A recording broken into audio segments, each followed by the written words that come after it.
ரீசென்ட்டா ஒருத்தங்க கட்சியில சேர வரவங்க என்கிட்ட வந்து கட்சியில ஜாயின் பண்ணுவாங்க. வாங்க அப்படி.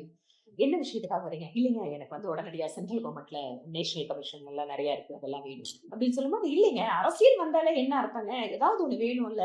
அப்படின்னு சொல்லும்போது, இன்னைக்கு காமனா வந்து இந்த மனநிலையை நான் பார்க்க முடியுது. ஆனா நாங்க அந்த நாட்கள்ல வரும்போது, எனக்கு இன்னும் ஞாபகம் இருக்கு. என்னோட கணவர் வந்து ஏதோ ஒரு ஃபீஸ் ஒண்ணு வாங்கி அப்பதான் கையில வாங்குறாரு. நான் உடனே போயிட்டு எனக்கு வந்து கட்சியோட மாநாடு இருக்கு. அத குடுங்க அப்படின்னு சொல்லி வாங்கிட்டு போனேன்.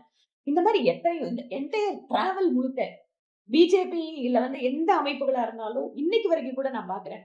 தங்களோட சொந்த பணத்த போட்டு தான் கட்சியோட வளர்ச்சிக்கோ, கட்சியோட வேலைகளுக்கு செய்யறவங்க தான் ரொம்ப அதிகமா இருந்துட்டே இருக்காங்க. என்னோட டிராவலுமே அந்த மாரி எத்தனையோ பேத்த பார்த்திருக்கிறேன். எங்களுக்கு சொல்லிக் கொடுக்கப்பட்டது என்னன்னு கேட்டா, முதல்ல ஃபர்ஸ்ட் வந்து நேஷன். அதுக்கப்புறம் பார்ட்டி, அதுக்கப்புறம் செல்ஃப். இந்த மாதிரி தான் எங்க கட்சியில வந்து இந்த ட்ரெய்னிங் தான் குடுத்துட்டு இருக்காங்க. அதனால தான் நெறைய முடிவுகள் வந்து இன்னைக்கு எடுக்கும்போது கூட, கவர்ன்மென்ட்ல இருக்கிறவங்க, எங்களோட ஆட்சி இருந்தா கூட, நேஷன் ஃபர்ஸ்ட் அப்படின்னு எடுக்கிற முடிவுகள் தான் எப்பவுமே இருக்கிறத, இன்னைக்கு வரைக்கும் நம்ம எல்லாத்துக்கிட்டும் அத வந்து சொல்ல முடியும்.